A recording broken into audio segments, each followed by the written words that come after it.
G'day, it's Doc Joe here from Story with the Games, and this is the tutorial that you've been waiting for. Yes, you're going to start to build your very first modular synth. But more importantly, this tutorial will lay the foundations for all of your thinking about modular synthesis going forward. You're going to learn the essential concepts of modular synths, how they work, why they work the way they do, and why they were built the way they are built. And armed with that information, you'll not only have a great synth, but you'll actually be able to go forward and manipulate that synth and build new synths and make them more and more complex and fun. It's really all about understanding how sound is made and how to make it in an effective, efficient, and, to be honest, experimental and quirky way. So let's get right to it. Rightio.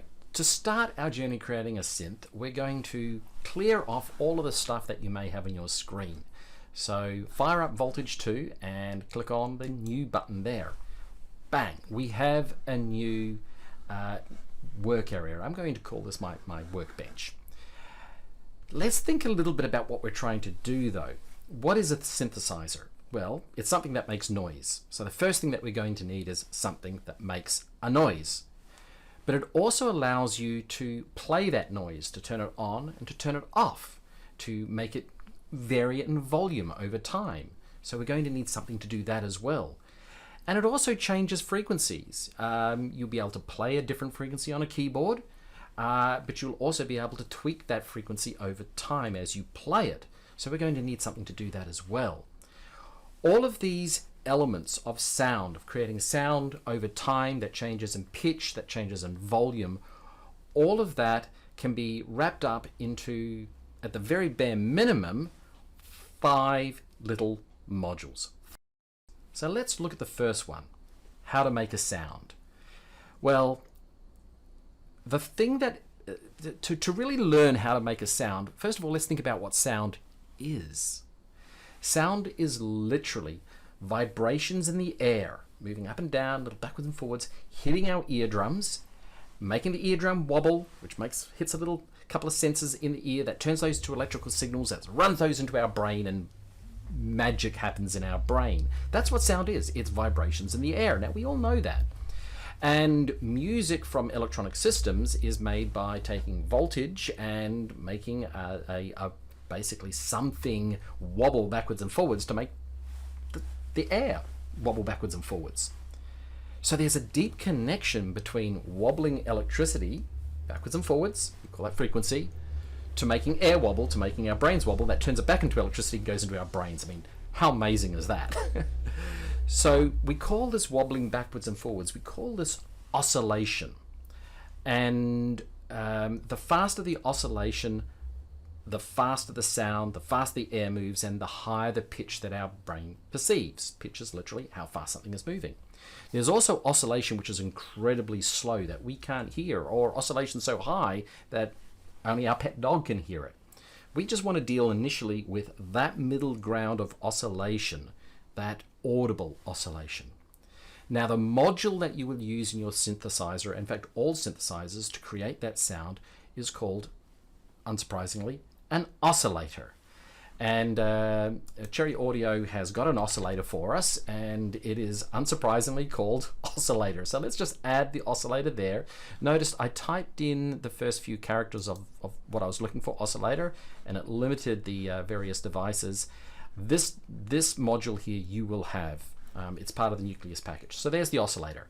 Now let's get a little bit visual, because I think it's really important that we not only hear the sound, but you understand what's happening. And I'm a very visual learner. So we're going to add one more thing that you will also have, and we'll type in scope, and I'm going to drop in an oscilloscope. I'm going to put it underneath the oscillator. So we're going to create another cabinet, an oscillator. So let's first of all wire up this oscillator directly to our output and hear what it sounds like. Down here you've got different patterns of waveforms. So if you think about how sound oscillates, it doesn't just go from A to B back to A. It's going to move through a range, and that is a range of voltages. In digital music, in modular synthesis, that range is generally, not always, but generally, it's between plus and minus 5 volts. Hence, our oscillator is calibrated by default to plus minus 5 volts. So let's wire up the oscillator first, and you can see there's our sine wave, and I'm also going to wire up our output, our speakers, if you will, to that sine wave. And you can hear this lovely bass sound playing away there. And if we change the frequency a little bit, we'll adjust the frequency. Watch what happens. See that sine wave? It's getting faster and faster and faster. Actually, it's getting smaller and smaller and smaller, and it's getting broader and broader and broader. It's wire, and you can hear the sound changing as we do that. Now that is changing just within a very narrow range of frequencies, really some steps. But you can change by full octave jumps by using these buttons here. You can see the sine wave there has a distinctly more compressed. In other words, the oscillation is faster and the sound is higher. What about if we jumped all the way up to 2? You can now see that that's really, really narrow, and of course it's got a very, very high pitch. So that's the basis of oscillation. We are manipulating a electronic wave from between minus 5 volts and 5 volts, and that is then going up to our output, which is then converting it into sound waves, in this case into my headphones, and it's bumping backwards and forwards. So far, pretty unexciting.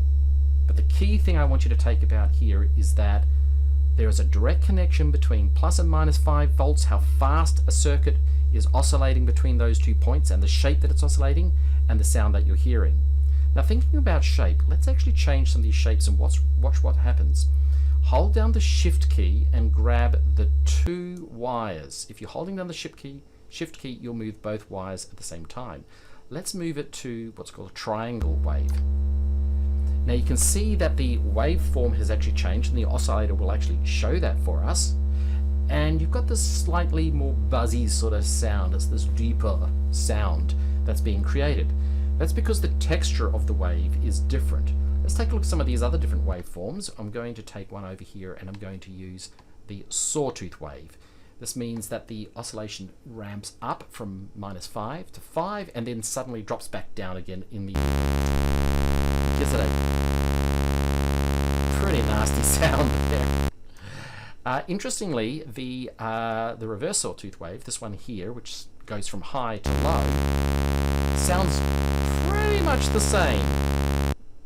There will be differences when you apply this in different ways, but just keep in mind that when you're just playing a sawtooth like this, it's really hard to determine the difference between it. The last one is the square wave, and this literally means that that's loud. We're oscillating between a full state and a non-state, and there's literally no jump between it. It gives us that very, very harsh sound. So, again, let's recap that. Voltage changing between plus and minus 5 volts, or actually between 2 values in a certain pattern, gives rise to a certain type of sound. Now, if we're leaving it here, that would be really, really boring. Clearly, that's not what we want to do. We just don't want that sound playing like so. We want to be able to have a keyboard to shape the sound. For that reason, we can hook up a keyboard. Now, a Voltage comes with an on-screen keyboard, which is quite useful. You can, and in a later session, we will actually hook up our MIDI keyboards. But for the moment, let's just play everything on the keyboard so you can see what's happening here. To connect the playing of this keyboard to impact the pitch, in other words, the waveform, the frequency of our sound, you simply take this line here, pitch, and you put it to the pitch CV. That stands for pitch control voltage. It's also sometimes known as CVP, or control voltage pitch, but in here it's labeled as pitch CV. So no sound change here because we haven't pressed a key yet. I've pushed a lower key here. Let's push C2. That's really where we started. Let's go for C3. It's higher. What is happening in behind the scenes is that the oscillator is taking the last value of the keyboard, and it is effectively summing it to the existing oscillation of the system, the base oscillation rather, that currently here is over there. So if we were to continue moving up the scale,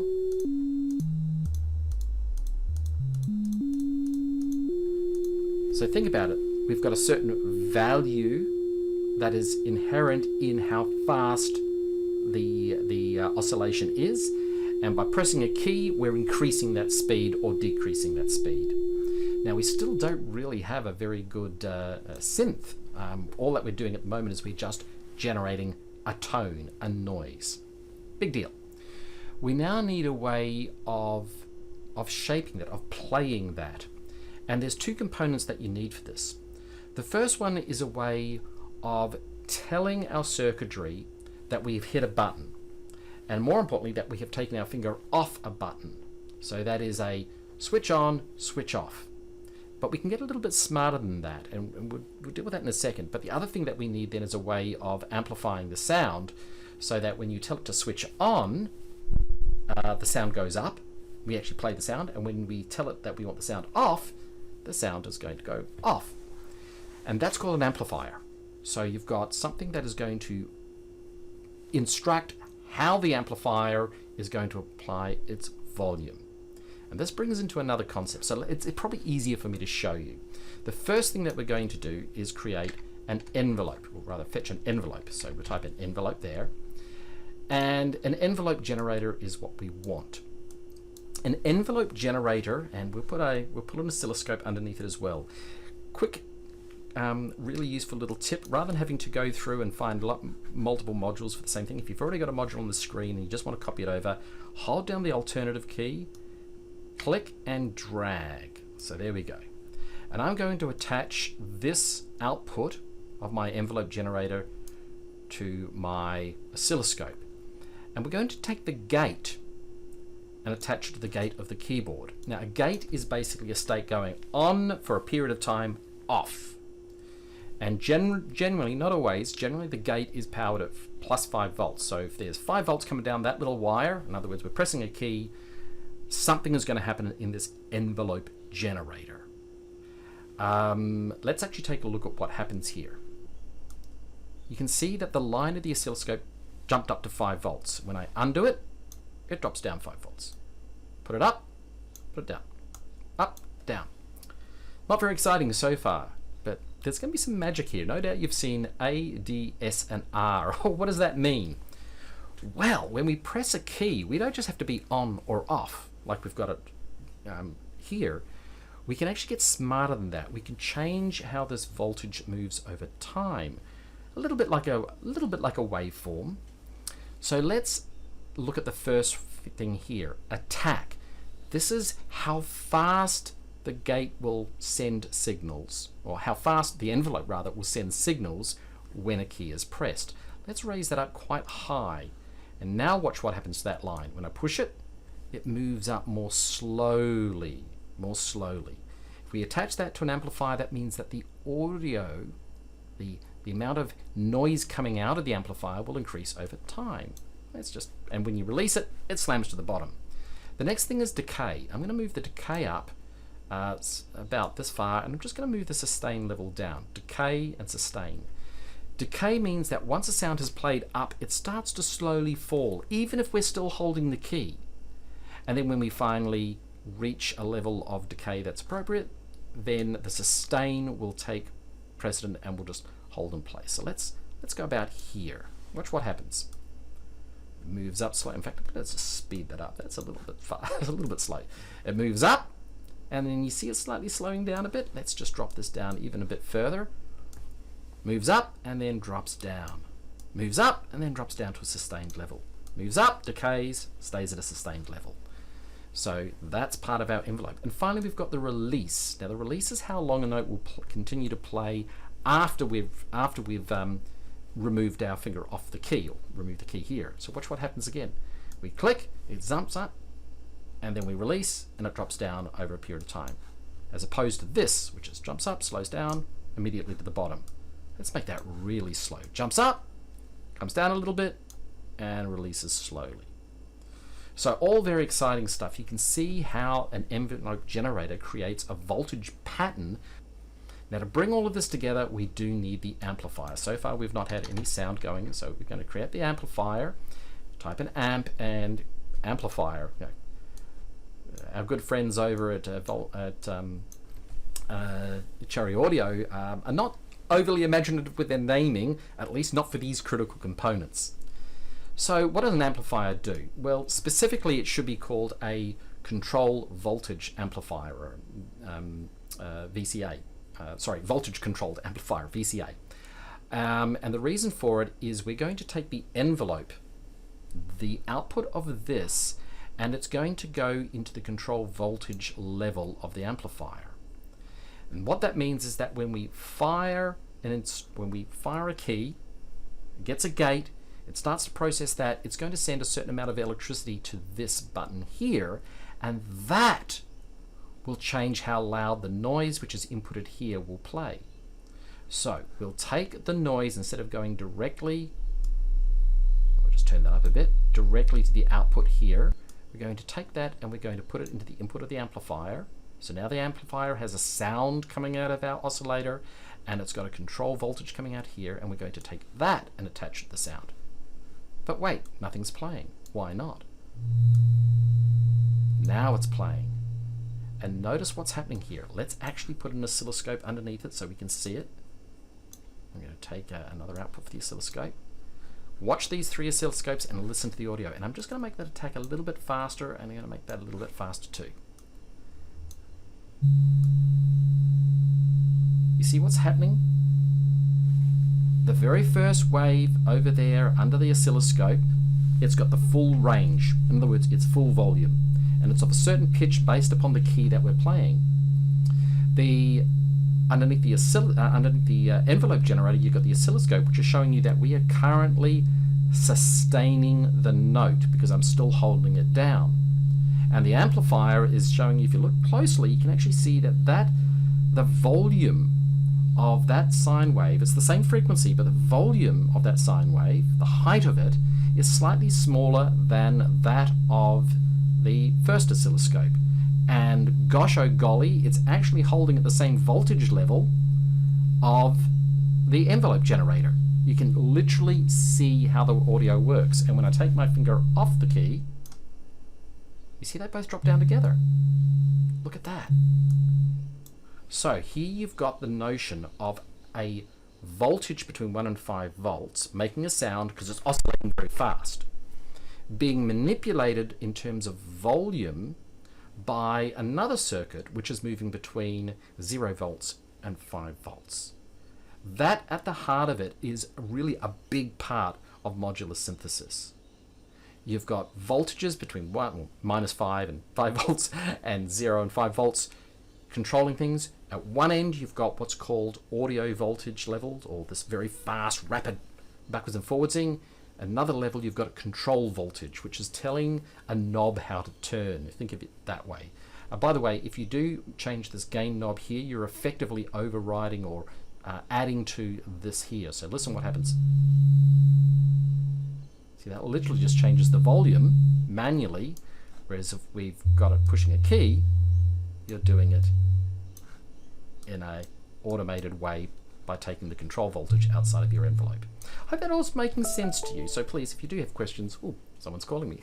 If you do have sessions, please write.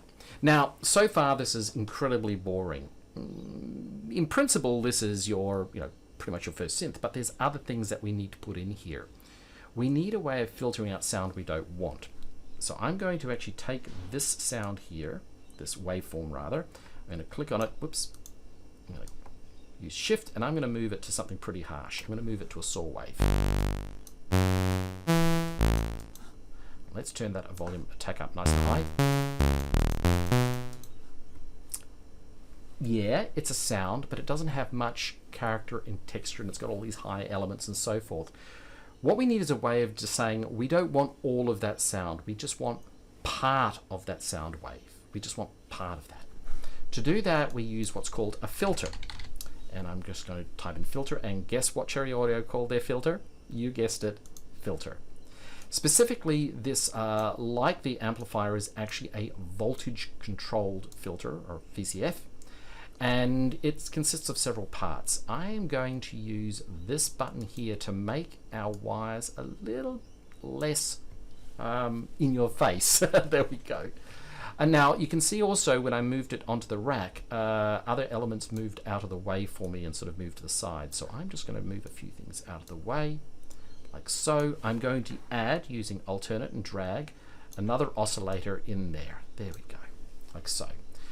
Let's talk about what the filter does. First of all, rather than going straight to the amplifier, I'm going to take our sound and I'm going to put it onto the filter. There's a bit of a debate in the circles of modular designers about whether you would use a filter before the amplifier or after the amplifier and so forth. In this particular instance, I'm going to put it before the amplifier. Not a big deal, it's just a personal choice. It also is going to make it easier to see the progression of the audio as we work from it. Now, I've got the sound going into the filter. We then have got three options here. Low pass, which means only the low frequencies will come through. Mid band pass, or mid pass, this one here, band pass, which means only a certain number of frequencies between the lowest and the highest will come through. And finally, you've got the high pass filter, which is only the high frequencies come through. Don't think that because it's called a high pass filter, it's getting rid of the high notes. It's the actual opposite. The pass is the important part of that word there. So low pass, let's the low frequencies passed. High pass, let's the high frequencies passed.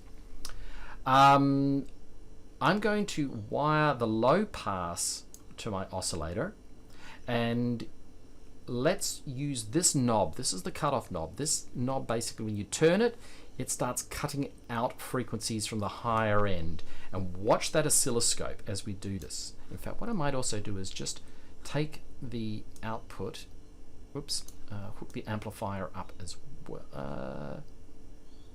I'm going to remove the amplifier just briefly so that you can actually hear what happens as we put all of this together.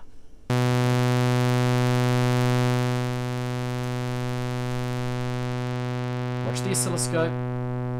Here it's getting more muted, but look what's happening to the oscilloscope. You can see that the higher edges are being knocked off this.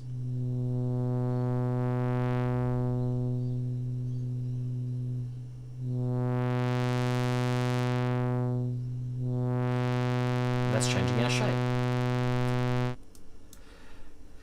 So that is a filter, but it doesn't really sound that much different. There's no movement to the filter. Imagine if we had a way of doing this, or even changing the resonance.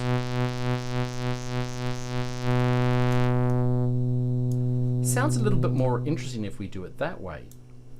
I'm just going to wire this back now so that we don't have it going permanently. I'm going to wire it back to my amplifier, and the amplifier I'm going to wire back into the sound output. By the way, of course, the way that I wire that up just now means, of course, if I go, I'll just turn that back up again. I have a synth which is playable but also filtered. And if I was to bring this up, bring it down, whoop, that's too far down.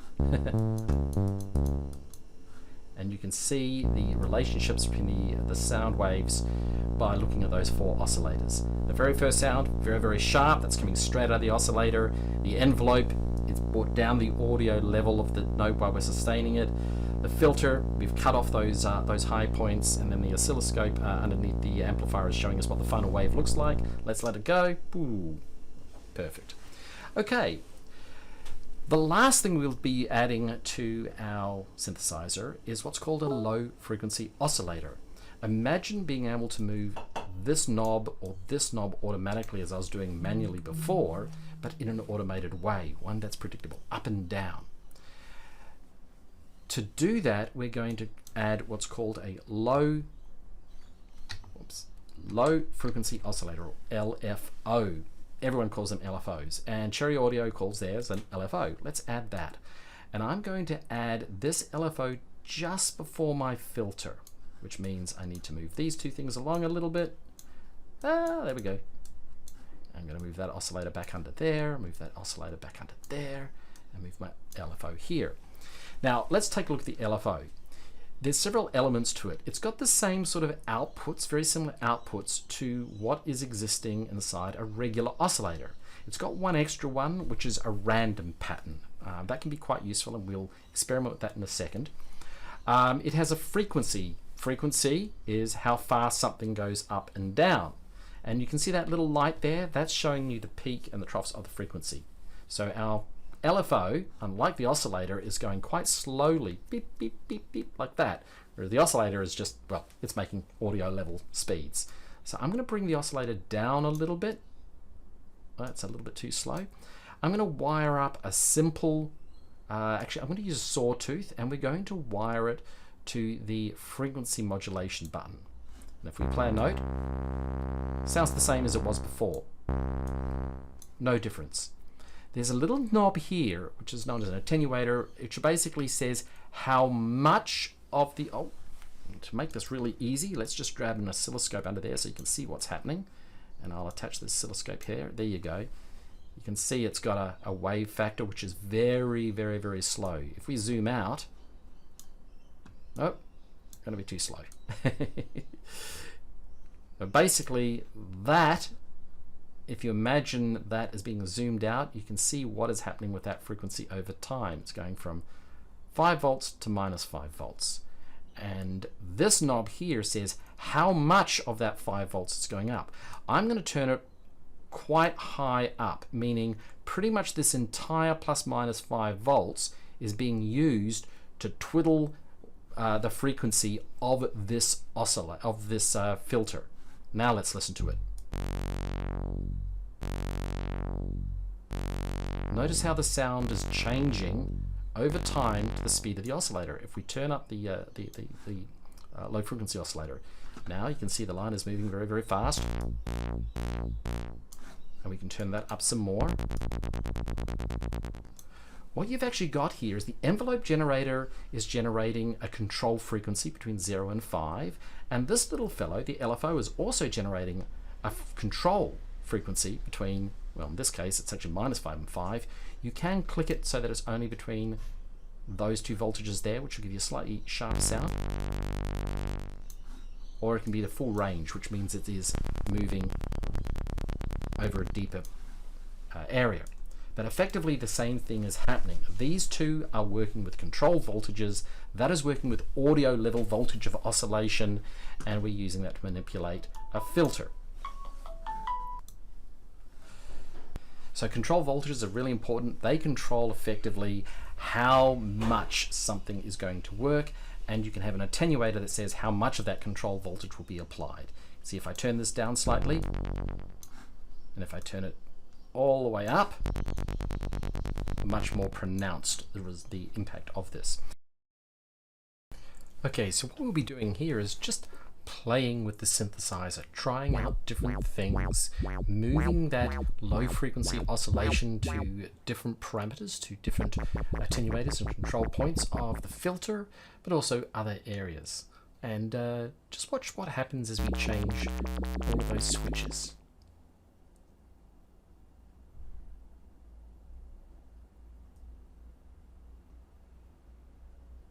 What you're starting to hear is just how much range you can get from simply 5 of the most basic modules in modular synthesis.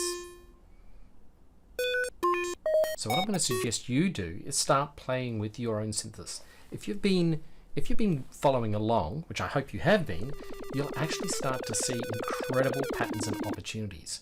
Go and have some fun, play around, see what noises you can make.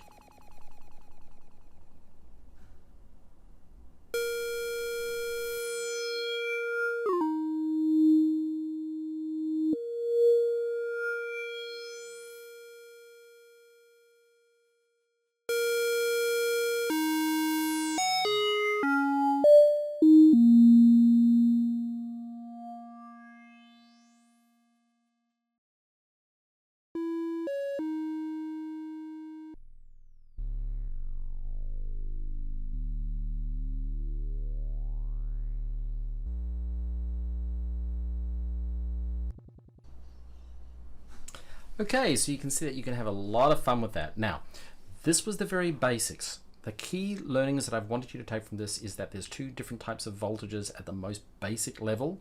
Audio rate voltage, that's what makes the sound that's coming from the oscillator, and control voltages, which are used to control knobs and features of other devices.